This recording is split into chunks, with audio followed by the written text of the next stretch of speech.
Well, thank you so much for taking time out today, especially after coming back from a 4-week trip. Mega trip. Europe, a mega trip. That's really awesome.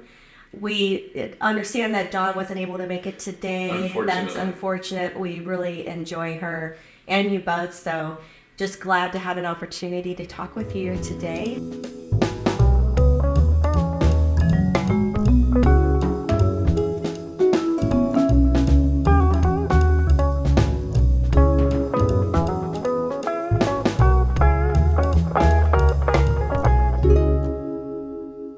I guess the first question I'd like to ask is, what got you into the wine business? I drank heavily in college, so it led to another. No, not. Aside from that, no, I guess, it's not that complicated, really. I used to live in Europe when I was young and when I was 13 and on, and even since then, I went back and worked there when I was 18, and I always had an appreciation for wine. I had an appreciation for the agriculture around wine, the culture around wine. My family's quite international, and we've had this. As you know, we had the cattle ranch that was Carmel Valley ever since I was little, and I worked in the agriculture business a lot throughout the time. And so really one thing kind of led to another. I did my undergraduate degree in geology and then my graduate degree in international agriculture and geography, and worked in international agriculture area for a while. And so I've always been involved in something to do with agriculture, and I've always had this kind of love and passion for the culture of wine. So back in it's the early 80s, my dad, upon one of his retirements, said, why don't we plant some vineyards at our cattle ranch? Because the area, Carmel Valley, was just getting really, really known for this incredible Bordeaux vineyards type style that were going up. Kind of a climate for it. Yeah, with the climate and the terroir with Durney Vineyards claim and all that. And so I said, yeah, that sounds great. As a family, we put in investment, put in some vineyards. I helped in summers when I was off school, doing all the hard work and the labor to put them in. And then we ran those for a while. We're selling grapes for a long time. And then my dad eventually said, hey, he was the early 90s, 91, I think it was. And he said, I'm really tired now and I don't want to run this anymore. And what are we going to do? And I said, well, why not I take over? I was working as environmental planner at the time. And so I said, I'll take over the ranch and the vineyards and all that, and we started running them. And then I said, well, really, to make this a very viable economic operation, we have to do our own winery. We were selling our grapes for some of the highest priced grapes in the county. They were very great acclaim. All these wonderful winemakers were making wines that were great. I said, we can do this, so I can do this.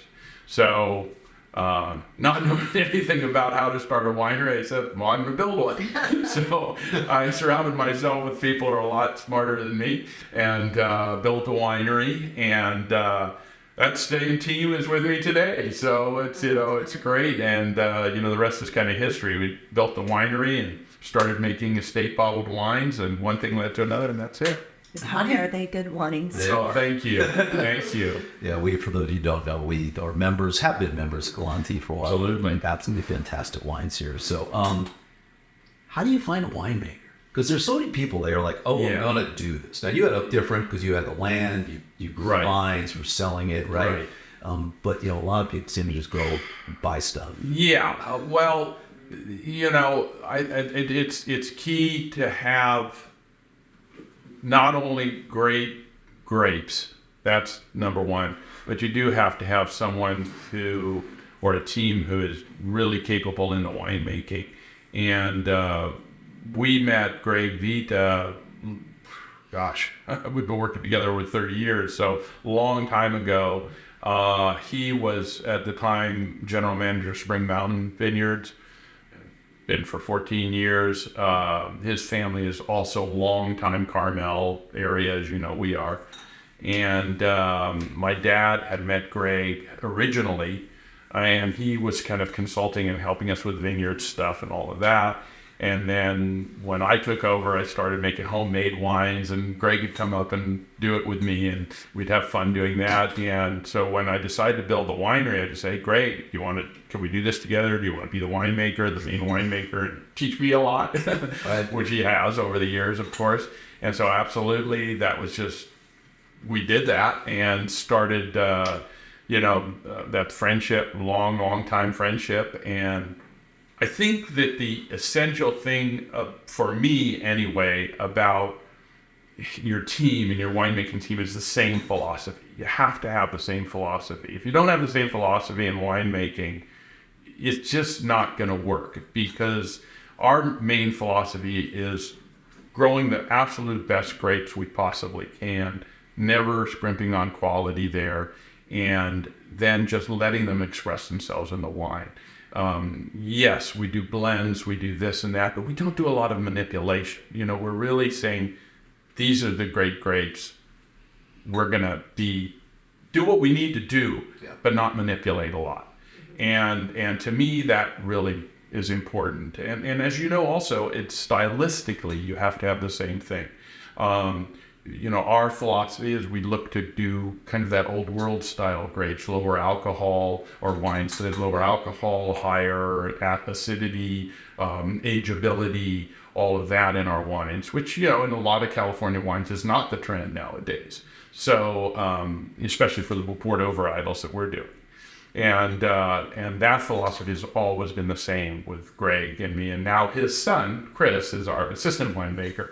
Yeah. So, the team is great. I think Greg has just been great. And he helped Dawn start her winery also. His team is the main winemaking for that as well. I know Chris did a presentation talking about growing up in your fields. Basically, yes. You grew up among the grapes. Among the grapes, exactly. When did Dawn start getting involved making wine, and were you encouraging her to do this? Or? Absolutely.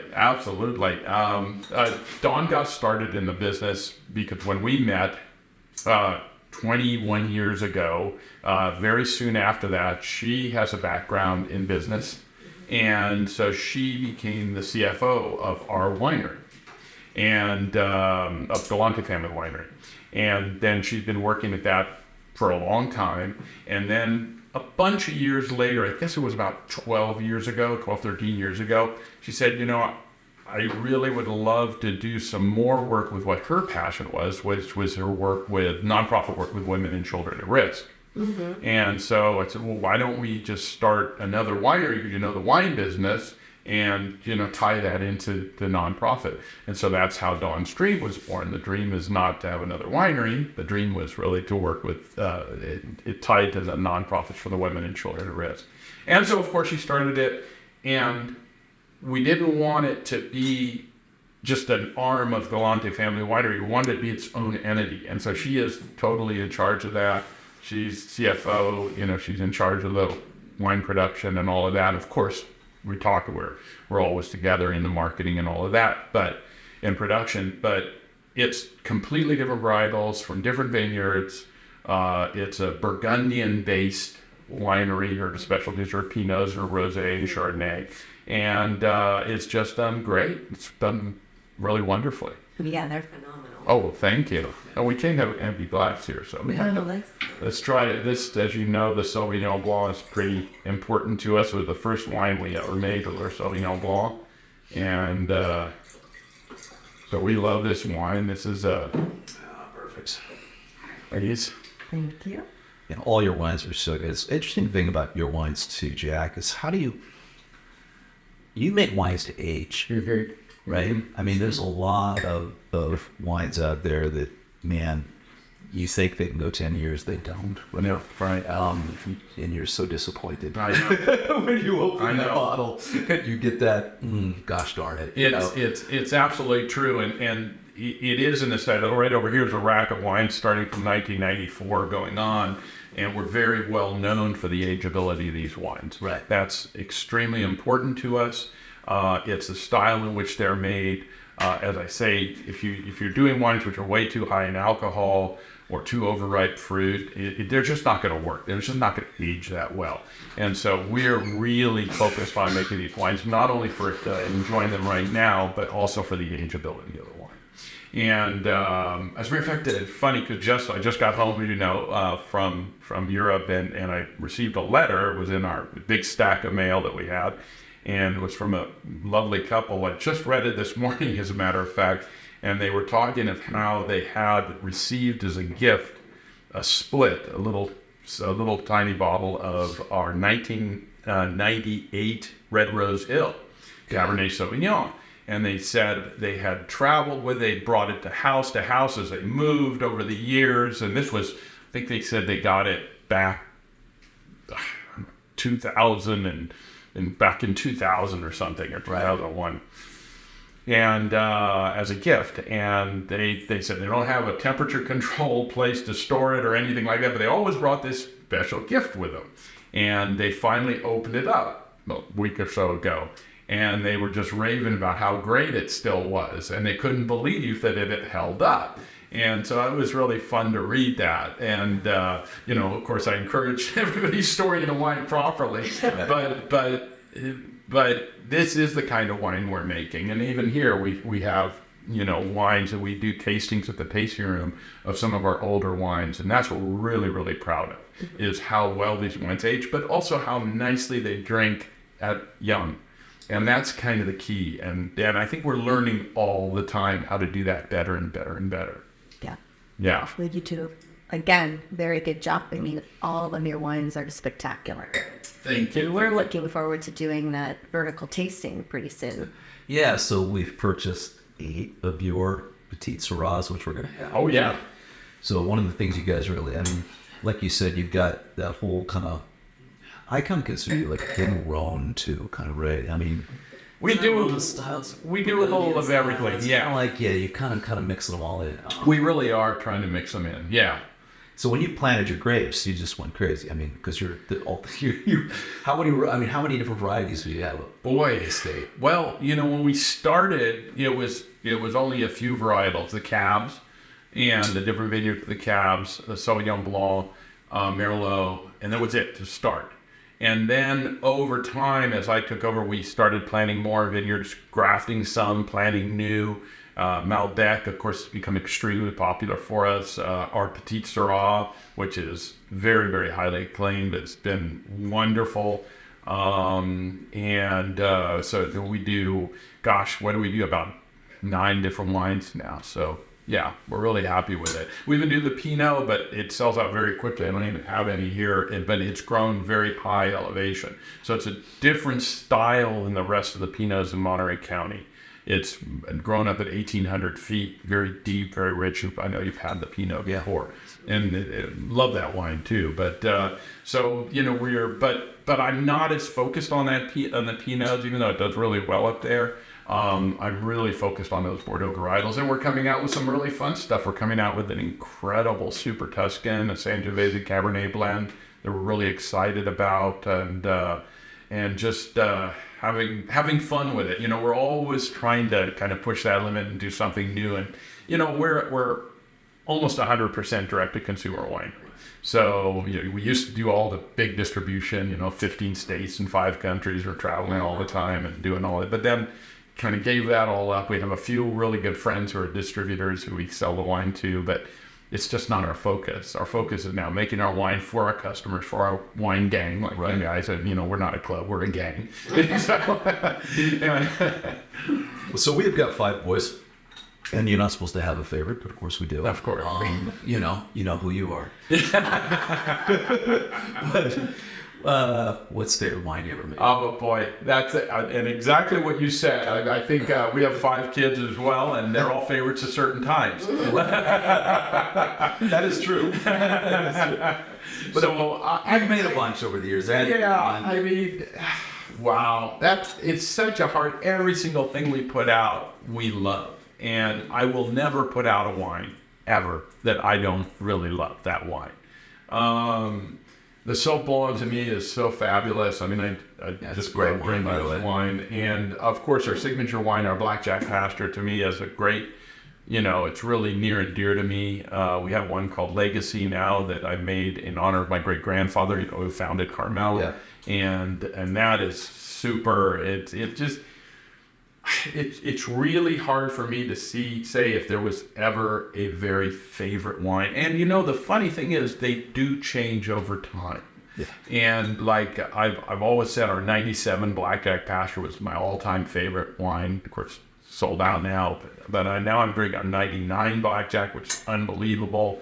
The '94 is drinking just perfectly now. So and the Red Rose Hill, that '98 Red Rose Hill, is just super elegant. So these are always ever evolving, as are our tastes. Right.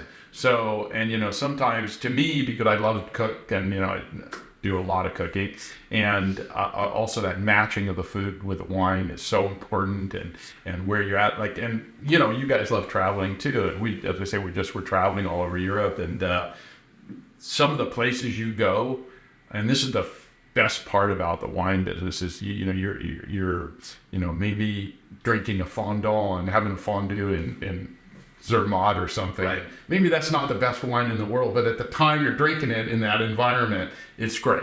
Right. And so it's also such a matter of where you're at, who you're with, and what you're doing. Yeah. Very true. That being said, you dodged the question. I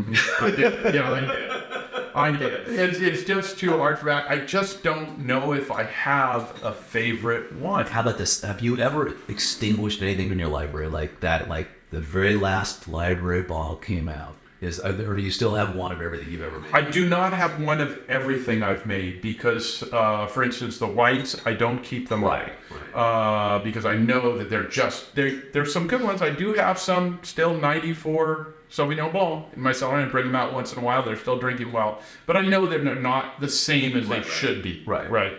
And I don't keep all of my wines, and even a case of all my wines, because some of them I just make such a limited quantity of, and I can't do it. I do keep all of my Cabernets that I make, and I keep pretty much all of the Petit Syrah, Malbec, and Merlot that I make. So some of the blends I haven't kept as many as I'd like to. And I know when we did our 25th anniversary party several years ago, and I pulled out 75 wines from 25 vintages, and every one of them just drank wonderfully, and it was pretty spectacular tasting, you can imagine. I do have some that I'm very, very, very, very, very low on. Like I might have 4 or 5 bottles left of some, and I'm kind of storing those away. Yeah. Oh no. Yeah, exactly. But as I say, it's very hard to say that there's ever been one favorite. They're all good to me, and they're all part of the family. So how many bottles do you have in the cellar No, that's kind of obscene. Well, not your stuff. That doesn't count. Okay, wine stuff doesn't count. Yeah, I don't know. It's just a personal cellar of wines from all over the world. Probably about 3,000 bottles or something. That's enough for a good weekend. Yeah, with a couple close friends. Last a year. Yeah, it could last a year, exactly. Just you and Dawn. Yeah, exactly. I've been trying to. Yeah, we still add to it all the time too. That's the hardest part about it. I mean, I think if you get the bug, right? You do, yeah. You say, oh God, well, I better have that. But we were 21 days on this trip. This is we're kind of heading back here. We got a couple days left as we're heading on back down. And when we left, we said we're not buying anyone. And now I've got the Tesla on auto cool. The Tesla's basically hit a beller. And chilled the entire time as we've been picking up on the way, because you're like, oh, yeah, I have to have a bottle of that. Yeah, I gotta have it. I mean, yeah, exactly. So, hardest thing about doing this? I guess the hardest is always about probably the business section part of it, the labor part of it. Of course, nowadays, just trying to get good staff and people to work. We're so lucky that we have great staff, and that's really good. I guess probably the hardest is all of the incredible amount of regulations around the alcohol business and trying to deal with all of that, all the compliance issues. all the, when we're selling in every single state, we're legally allowed to, but the reporting and the tracking and all of that is just, it's very, very, very, very cumbersome. All the different laws about when you can sell, where you can't sell, what you can do. I think that's probably the hardest part. I think also just maintaining, as we have done over the years, the consistency, which is so important to do. We have to maintain consistency with the wine. And we're lucky in that our wines come from vineyards that we either have owned in the past or control. And the growing practice, I think that's very, very, very important. The neat thing about the wine business is that it is so varied. There are so many elements of it, especially when you're in this kind of boutique business that we're in, which is a direct-to-consumer business. We're not just a wine business, we're a hospitality business. And that is so important because to realize how different that is than many other businesses. So, you're doing your social media, you're doing your wine clubs, making sure your customers are really satisfied and they're 100% satisfied, the maintaining of your customers. You're on pretty much all the time. It may be what some people say is the hardest part, but to me, it's the most challenging, but to me, it's the most satisfactory part of the wine business. I love dealing with people. I love being able to produce a product that people really enjoy. They don't need to have it, but they'd like to have it. Are you sure about that? Well, there was a need. Some of us. Speaking of which, let's here we get you a little bit of Malbec here. And this is our 2019 Ace High Malbec. And this one is 100% Malbec. And, we have the Cowboy philosophies on the back of all the labels. This one says, if you come to a fork in the road, take the fork. So what was behind behind the Malbec itself? No, behind the branding, the Cowboy branding. Oh, okay, gotcha. Well, we funny. As I said, we started our business as a cattle ranch. I've been raising cattle for 51 years and beef cattle, and I love the rodeo. I love riding. I love the Western lifestyle. You're going to see that in the new Super Tuscan label that I have coming out. It's pretty cool. It's going to be really fun. But I really enjoyed that whole appreciation of the land, nature, and hard work. And when I started the winery, everybody said, well, what are you going to do? Your Italian heritage, or, what are you going to do in a kind of an Italian theme? Are you going to do a French theme? I said, no, I can do a theme. We're a cattle ranch. I'm going to build a winery that looks like the barn, and I'm going to make wine. And that's how I started. As you know, our label was originally hand carved out of leather, like that one over there, and made by a saddle maker and branded, and we made sterling silver conchos, and our big bottles still have all that. And as you can see back here, we have these art bottles that are all done by Western artists, and we. I started, and people were telling me, some people in the wine business I know were telling me, you can't do a winery with a Western theme. Nobody's going to take that serious. I said, well, I've never known a cowboy that doesn't drink, so. It's much easier to show who you are than try to be something else. And this is who we are. And we have fun with it. And, we play country music in here in the tasting room, and we laugh a lot and tell some jokes. I think you take that food, but you make serious wine. We do, right? Absolutely. It's not absolutely. Like, you do have these things where it'd be like, oh shit, cake and ranch. Yeah. When you sell so good. Yeah. I mean, you're kind of serious about. Oh, absolutely, absolutely. It's I never want to take ourselves too seriously. Wine should be a fun thing. It should be something to enjoy. And we get a lot of tasters in here. And Carmel is a very popular place, and we can talk about the starting of this industry in Carmel as well. But we have a lot of people who are new to the wine business. They're coming in a little shy, and we've never tasted wine before. And what do we do? I said, the main thing you do is just taste it, enjoy it, have fun. Talk to us about what you like, what you don't like, and never worry about it. You know, just have fun with it. And it should be fun because that's what it's all about. On so many people, I think we say this all the time. It's like, you go to taste. What do you like? I like all of it. What do you mean? Yeah. Well, they all have their different expressions. Exactly. They're all a different thing. They're all different thing.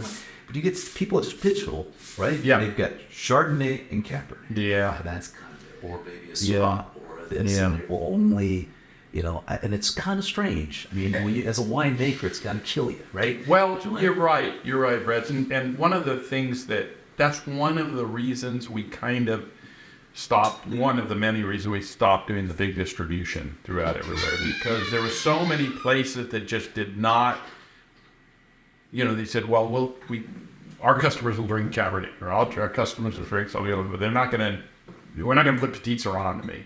Well, why not? Well, our customers don't drink it. Well, do you have any on your menu? Well, no. And here at the tasting room, everything sells out because people had a chance to try it and they go, oh, I love that wine. I mean, and you have no idea how many times I get people that come in, 99% of the time, oh, well, I don't drink Sauvignon Blanc, say. I go, well, then try this wine. It's Sauvignon. Oh, God, I love that. Well, that's Sauvignon Blanc. And it's over and over and over. That's why I always tell people, you may have had a bad experience with a wine. Right. You may have had a Merlot that you didn't like. You may have had this that you didn't like. That doesn't mean that you don't keep trying, because we all have other expressions. Right. And so, and I'm going to tell you, I don't know, I can't even mention times that it hasn't happened that people have loved more. But I find it fascinating. Like, so this Malbec, excellent, right? But different from something from Mendoza, right? Totally. Those higher elevation vines of Mendoza, what you're getting there. And it's kind of like, well, that's not a Malbec. Oh, yeah, that's a Malbec. Yeah. But that's the Carmel Valley expression of a Malbec. Exactly. That's it. And it's going to have everything's going to be different, but it's still the same grape. What can you do? It's kind of like, you can't even go from grape to grape and say, I just drink that. No. Because it changes the way you're doing it. There's no question about that. And that's what I love about it, is we are expressing the best we can do from the grapes that we are growing, or that we're purchasing from other growers that, we have management over. So it's, to me, everybody says, well, a lot of people say, well, I don't like Argentine and Malbec. Well, but try this. And they go, well, I really like that. Or vice versa. And you'll even get people to say, well, I only like this kind of Malbec. And they say, well, that doesn't taste like Malbec to me. I say, okay, would you like it? Well, yeah, I like it. Well, then, okay. So, you don't have it. A lot of people have things already in their mind. And what we try and do here is take it out of that and just enjoy the experience, have fun with it, drink what you like, don't worry about it. And if they're new to wine, a lot of them don't realize that different regions have, create different flavors, aromas, and it's really interesting what you're saying. It's so true. We actually heard that as we were going around on this 21-day road trip that we've taken.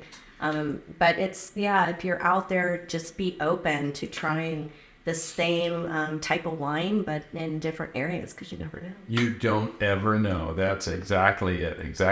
Speaking of which, I'll get to you with some of I know this. You know this. Petit Syrah. The World of Fine Wine had chosen our 2012 Petit as one of the top 7 examples in the world. I would believe it. I don't even know how they got the wine. They're out of London, but they got it. So I don't know. You have struck lightning in a bottle with your Petit every year. Oh, really? And the Cowboy philosophy on this is great. It says, if the world made sense, men would ride side saddle. So some people we've talked to, they're farmers, have said, yep, the climate is changing. It's hard. It's difficult. So you've been in 30 years plus, right? Are you noticing changes? Absolutely. You're having to adjust to things? You are. For us, and I'm a geographer also, as I said, by trade. Right. So I believe a lot in the natural cycle of climate change, which has happened for millions of years. And but here in the Carmel Valley region, the climate change that we're experiencing, other than the fact that there's a lot less rainfall right now on a year-to-year basis, which is not a good thing. Luckily, cyclical like that in California. They do go cyclical, so I'm sure it'll. We're hoping it'll come back.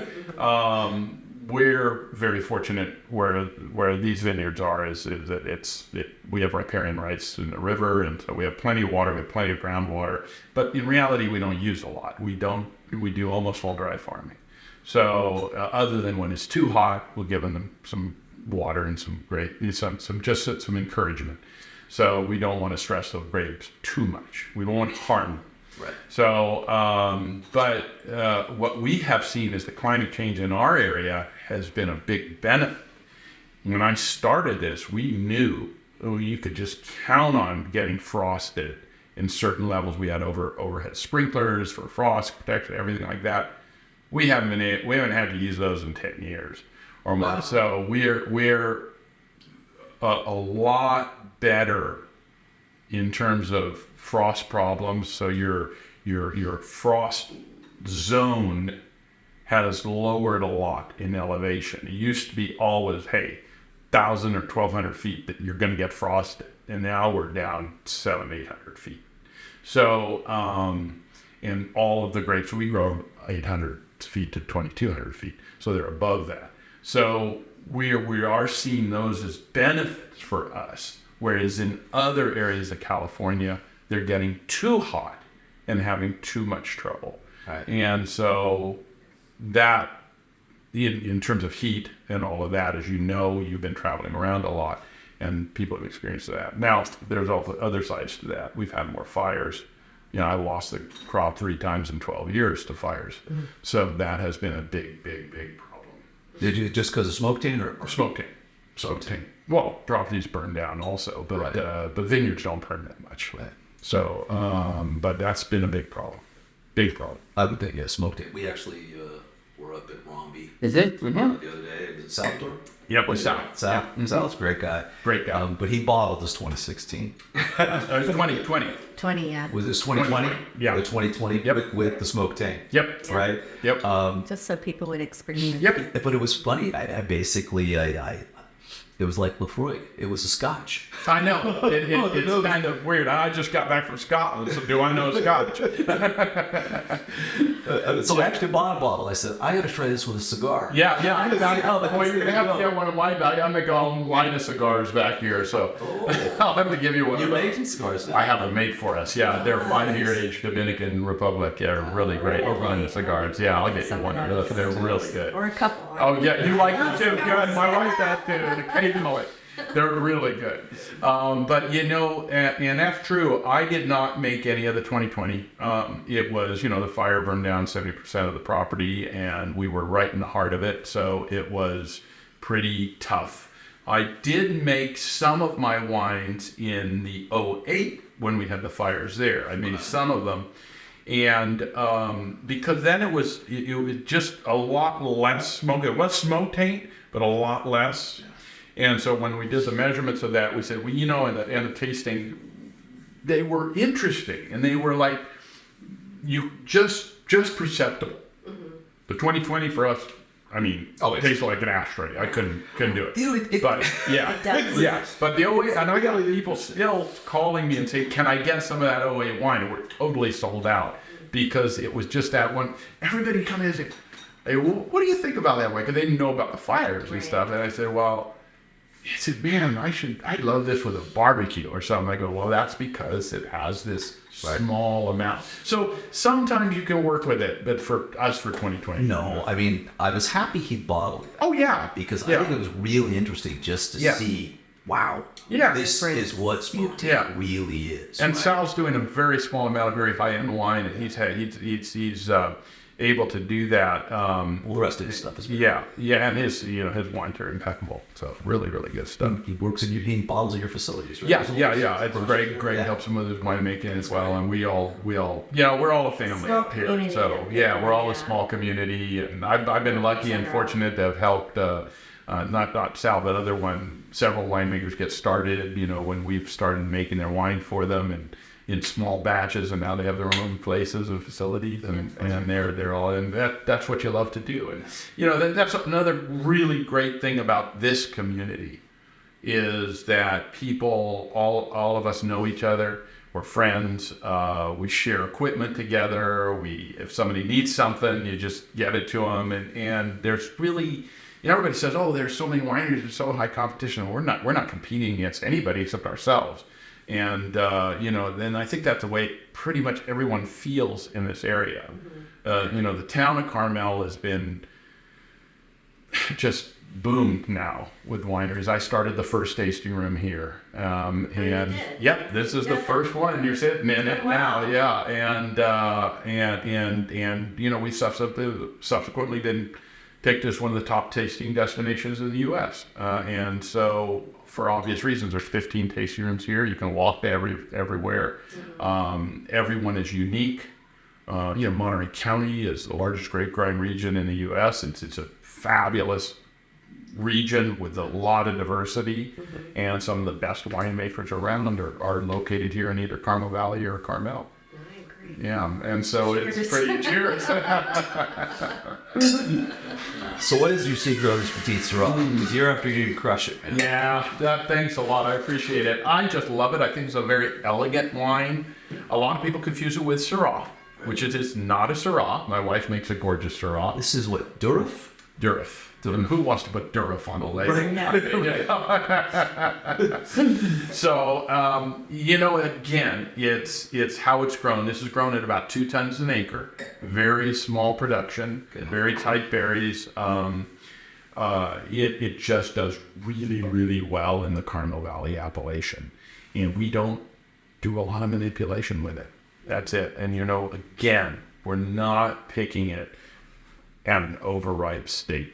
All of our grapes we pick at maturity. Maturity is when the seeds turn brown, when the flavors are in. If that alcohol happens to be 12.5%, 14.5%, I don't really care.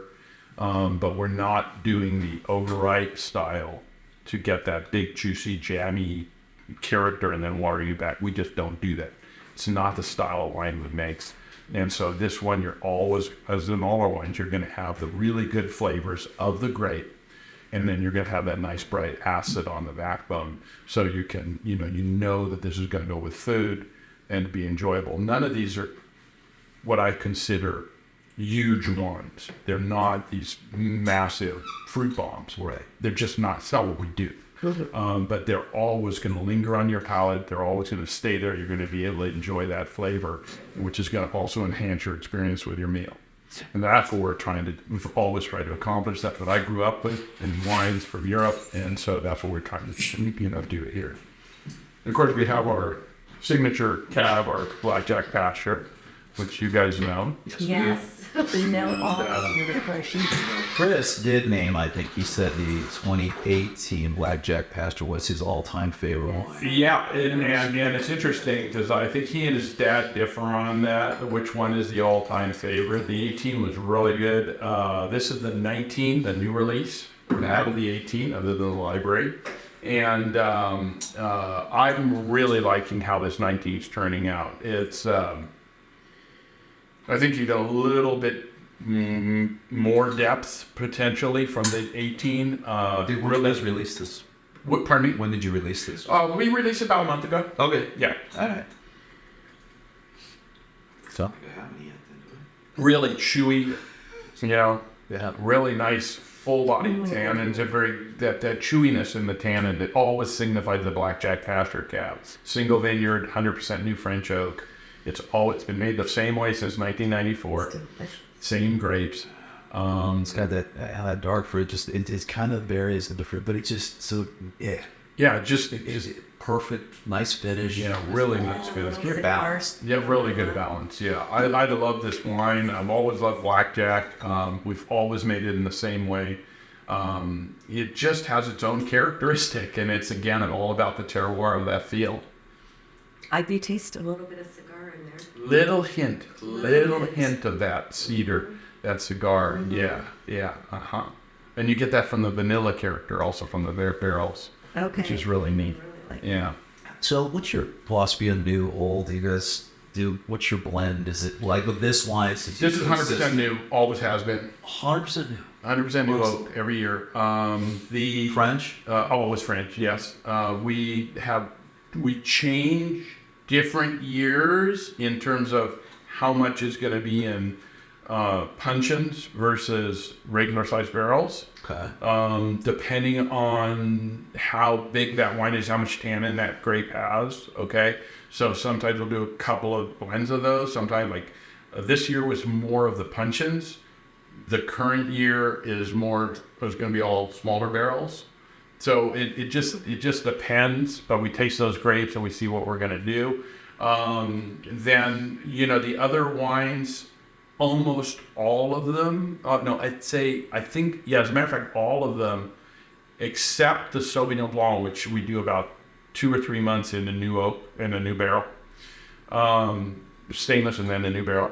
But everything else has a blend of new, 1 year, 2 year, and 3 year. So barrels. So it just depends on that vintage of what we're going to do. And how much oak it needs. And how much oak it needs. Exactly. But we're always, playing with that. And a lot of times we'll go through part of the year and we'll say, okay, we'll make a decision early on, and then we'll be tasting those barrels in the individual barrels, and we might even change that and say, okay, I think we need to put this in a little more newer, or let's take it out of the newer and put it in a little older, and we'll mess around with that a little bit. But that's about one of the only real manipulations you might say we do, which I don't really consider manipulation. I just consider it style and the art of winemaking. Well, why don't you share a fun fact with us? Fun fact. Yes, about yourself. God. It's legal? Hang on, I heard a great story about you and Dawn, Matt. Oh, yeah, absolutely. Well, this is a great restaurant in San Francisco. It's no longer there, but it was called PJ's Oyster Bed. And her friends, one of her best friends and her husband, they knew each other from when they had tiny little kids together. And that was his restaurant, or their restaurant. And so I was there because the guest chef there, I think he guest chef for 20-something years, Michael Reese, he and I were really good friends. And he and I used to go alligator hunting together. Alligator? Yeah, alligator hunting in the schmucks, yes, absolutely. And so we'd go, and so I would happen to be in there one night with a group of friends, and Dawn happened to be there with a group of her girlfriends. And Michael Reese, this wonderful friend of mine who I used to go alligator hunting with, the guest chef, and he was showing a photo album of pictures from our latest foray into the swamps. And so he happened to be showing it to Dawn, who he had known long before me.